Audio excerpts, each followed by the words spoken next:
राजधानी पटना का वीवीआईपी इलाका यानी कि पोलो रोड पर आज 12 जून की सुबह गोलियों की तड़तड़ाहट से गूंज उठा। जेडीयू के मंत्री अशोक चौधरी के आवास के पास दो अज्ञात बाइक सवार बदमाशों ने एक युवक पर फायरिंग की, जिसको लेकर नेता प्रतिपक्ष तेजस्वी यादव ने प्रतिक्रिया दी है। तेजस्वी यादव ने एक्स पर पोस्ट कर लिखा कि आज मेरे आवास के बाहर गोली चलाई या चलवाई गई है। एनडीए के राक्षस राज में सत्ता संरक्षित अपराधियों का मनोबल इतना बढ़ा हुआ है कि अपराधी हाई सिक्योरिटी जोन में कुछ ही दूरी पर, जहां राज्यपाल आवास, राजभवन, मुख्यमंत्री आवास, नेता प्रतिपक्ष आवास, न्यायाधीश आवास और एयरपोर्ट है, वहां खूंखार अपराधी खुलेआम फायरिंग करते घूम रहे हैं।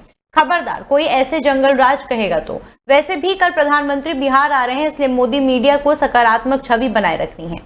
आपको बता दें कि ये पूरी घटना लूटपाट से जुड़ी हुई बताई जा रही है। इस पूरे मामले में सिटी एसपी सेंट्रल दीक्षा ने कहा है कि आज सुबह एक सूचना मिली कि हवाई अड्डा थाना क्षेत्र में दो लोगों ने एक युवक को लूटने की कोशिश की।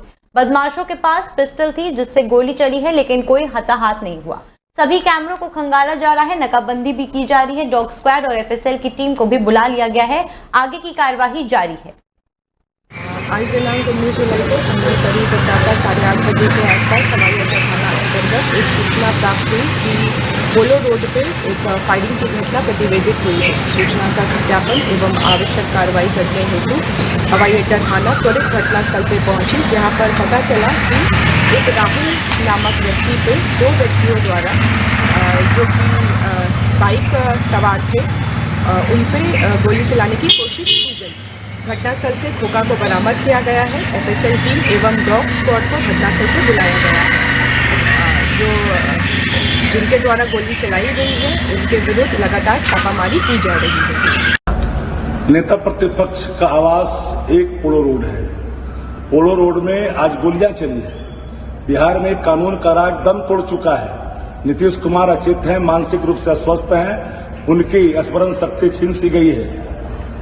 बिहार अब के लोग अब बिहार में सुरक्षित नहीं हैं। कानून का राज, कानून का डर अब समाप्त हो चुका है। कोई सुरक्षित नहीं है। सुबह निकलता है तो शाम को वापस लौटेगा कि नहीं लौटेगा, ये सवाल परिजनों के हर हमेशा मन में गूंजते रहता है।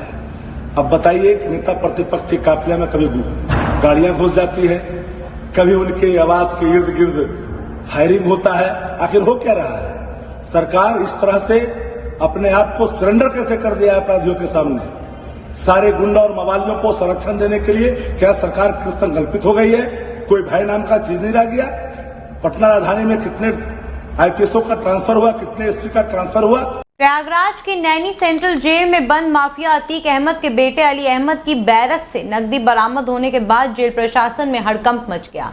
मंगलवार को जेल डीआईजी राजेश श्रीवास्तव की रूटीन चेकिंग के दौरान हाई सिक्योरिटी बैरक की तलाशी ली गई, जहां अली अहमद बंद है। तलाशी के दौरान बैरक से 1100 रुपए नकद बरामद हुए, जो नियमों के सख्त उल्लंघन के दायरे में आता है। जेल अधीक्षक रंग बहादुर के अनुसार अली अहमद से मिलने आए एक मुलाकाती ने उसे 1100 रुपए दिए थे ताकि वो जेल में उपयोग के लिए कूपन खरीद सके। जेल व्यवस्था के तहत बंदियों को नकदी रखने की अनुमति नहीं होती और वो केवल कूपन के जरिए ही जरूरी सामान खरीद सकते हैं। लेकिन अली ने ये कूपन नहीं खरीदे और पैसे अपने पास छुपा कर रख लिए। यही 1100 रुपए बाद में डीआईजी की चेकिंग में बरामद हुए। इस मामले को गंभीरता से लेते हुए जेल प्रशासन ने नैनी जेल की डिप्टी जेलर क्रांति देवी और हेड वार्डन संजय द्विवेदी को तत्काल प्रभाव से निलंबित कर दिया। वहीं डीआईजी ने जेलर, डिप्टी जेलर समेत अन्य कर्मियों की भूमिका की भी जांच के आदेश दे दिए हैं, जिससे ये पता लगाया जा सके कि कहीं ये पूरा मामला मिलीभगत का हिस्सा तो नहीं। यूपी के गाजियाबाद जिले के मुरादनगर के थाने के सामने एक युवक की गोली मारकर हत्या कर दी गई। इस घटना के बाद पूरे इलाके में हड़कंप मचा हुआ है।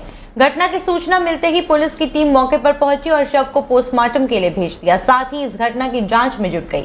जानकारी के मुताबिक मुरादनगर थाने के दो बदमाशों ने गोलियों की बौछार कर दी। वहीं थाने के बाहर गोलियों की तड़तड़ाहट की आवाज सुनकर पुलिसकर्मी बाहर निकले, जिसके पुलिस मौके पर पहुंची, लेकिन तब तक बदमाश घटना को अंजाम देकर फरार हो गए थे। पुलिस घायल युवक को अस्पताल लेकर पहुंची, जहां उसे मृत घोषित कर दिया गया। मुरादनगर में हुई सनसनीखेज वारदात से इलाके से डर का माहौल बना हुआ है। स्थानीय लोग पुलिस की कार्य प्रणाली पर सवालिया निशाना खड़ा कर रहे हैं। फिलहाल परिजन शव रखकर थाने के बाहर धरने पर बैठे हैं। मुल्ला जी को तो आई हुई थी तो हमने ऑटो में से उनको बैठाने के लिए गाड़ी रोक के जो है इतने में ही मोंटी नाम का एक लड़का है, गांव का रहने वाला। इसका क्या नाम है जो उसने रास्ते में गाड़ी रोक रखी है, मैंने कहा भाई साइड में से निकल जा। दूसरा एक लड़का और है अजय नाम का, जो बहुत पुराना है, नैनी कह देते हैं उसे। वो उसने जो है चलो तुम्हारा कौन है? मैंने उनके जातू अपने घर। केंद्रीय गृह मंत्री अमित शाह ने भारतीय भाषाओं के महत्व पर जोर देते हुए कहा कि भारत की भाषाई विरासत को पुनः प्राप्त करने और देसी भाषाओं पर गर्व करने के साथ दुनिया का नेतृत्व करने का समय आ गया। एक पुस्तक विमोचन कार्यक्रम में बोलते हुए केंद्रीय गृह मंत्री ने कहा कि इस देश में अंग्रेजी बोलने वालों को जल्द ही शर्म महसूस होगी। ऐसे समाज का निर्माण दूर नहीं है, केवल वही बदलाव ला सकते हैं जो दृढ़ है। मेरा मानना है कि भाषाएं हमारी संस्कृति का रत्न है। हमारी भाषाओं के बिना हम सच्चे भारतीय नहीं रह सकते। प्रधानमंत्री नरेंद्र मोदी द्वारा गढ़े गए पंचप्रण यानी कि 5 प्रतिज्ञाओं को रेखांकित करते हुए अमित शाह ने कहा कि ये 5 प्रतिज्ञाएं देश के 130 करोड़ लोगों का संकल्प बन गई। हम सब के जीवन में इस देश में अंग्रेजी बोलने वालों को शर्म आएगी, ऐसा समाज का निर्माण अब दूर नहीं है। इजराइल और ईरान के बीच बढ़ते सैन्य हमलों के बीच ईरान की सियासत को लेकर चर्चा तेज हो चुकी है। न्यू ईरान मूवमेंट के एक नेता ने ईरान के सर्वोच्च नेता अयातुल्ला अली खामेनेई को लेकर एक चौंकाने वाला दावा किया। उन्होंने कहा कि खामेनेई ने देश छोड़ने के विकल्प तलाश रहे हैं। इतना ही नहीं, कई प्रमुख हस्तियां पहले ही देश छोड़ चुकी हैं। बता दें, न्यू ईरान मूवमेंट ईरान में शासन के खिलाफ एक स्वघोषित आंदोलन है। इसे हाल ही में सोशल मीडिया पर एक चौंकाने वाला दावा किया गया। न्यू ईरान मूवमेंट की माने तो खामेनेई का स्थिति कमजोर हो रहा है। इस मूवमेंट के एक नए अनाम नेता के कथित तौर पर कहा कि खामेनेई अब डरे हुए हैं। उनकी सलाहकार टीम के कई लोग या तो मार दिए गए हैं या फिर देश छोड़कर जा चुके हैं। कई बड़ी हस्तियां जिनमें सैन्य और धार्मिक नेता शामिल हैं, पहले ही ईरान छोड़कर यूरोप और अन्य देशों में शरण ले चुके हैं। खामेनेई ने भी अब अपने लिए एक सुरक्षित ठिकाना तलाश रहे हैं। हालांकि इन दावों की पुष्टि अभी तक नहीं हो सकी। मध्य प्रदेश के मुख्यमंत्री मोहन यादव ने बड़ा ऐलान किया है। उन्होंने कहा कि दिवाली से हर महीने लाडली बहनों को 1500 रुपए दिए जाएंगे। अभी लाडली बहना योजना के तहत मध्य प्रदेश में पात्र महिलाओं को 1250 रुपए दिए जा रहे हैं। हाल ही में मुख्यमंत्री मोहन यादव ने लाडली बहन योजना की तीसरी किश्त जारी की है। इसी दौरान उन्होंने ऐलान किया कि जल्द ही इस योजना के तहत मिलने वाली रकम को बढ़ाया जाएगा। साथ ही उन्होंने रक्षाबंधन के मौके पर 1250 के अलावा 250 रुपए अतिरिक्त देने का भी ऐलान किया। यानी जुलाई में लाडली बहन योजना की पात्र महिलाओं को 1500 रुपए दिए जाएंगे। तो संकल्प पत्र का घोषणा है 3000 की, और हमने कहा हाँ डंके की चोट हम 3000 करेंगे। जब हमने सरकार बनाई तब उसके पहले से 1000 देते आए थे, आज 1250 दे रहे हैं। इसी साल से अभी हम 250 रुपये रक्षाबंधन पे देंगे और दिवाली से हम 1500 रुपये चालू। उत्तर प्रदेश के कानपुर में डीएम जितेंद्र प्रताप सिंह और सीएमओ डॉक्टर हरदत्त नेमी के बीच विवाद में अब तूल पकड़ लिया है। मुख्यमंत्री योगी आदित्यनाथ के हस्तक्षेप के बाद कानपुर के सीएमओ डॉक्टर हरदत्त नेमी को उनके पद से हटा दिया गया और उनकी जगह नए सीएमओ श्रीवस्ती को तैनात कर दिया गया है। कानपुर का नया सीएमओ बना दिया गया है। इस प्रशासनिक टकराव में न केवल ब्यूरोक्रेसी को हिलाया बल्कि बीजेपी और सपा के दिग्गजों को भी आमने सामने लाकर खड़ा कर दिया। मामला अब राजनीतिक मोड़ लेता जा रहा है।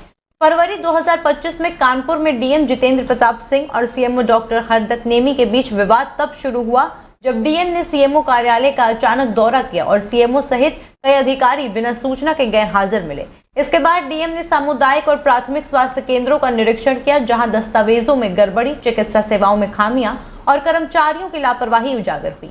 डीएम ने सीएमओ के खिलाफ सख्त कार्रवाई की सिफारिश करते हुए शासन को उनके तबादले का पत्र भेजा। मामला तब और गरमाया जब एक ऑडियो क्लिप वायरल हुई जिसमें कथित तौर पर सीएमओ ने डीएम के खिलाफ अभद्र टिप्पणी की थी। इसके बाद एक समीक्षा बैठक में डीएम ने सीएमओ को सभागार से बाहर निकाल दिया, जिसका वीडियो सोशल मीडिया पर जमकर वायरल हुआ था। डाक के तौर भेजूंगा तो देर हो ही जाएगी।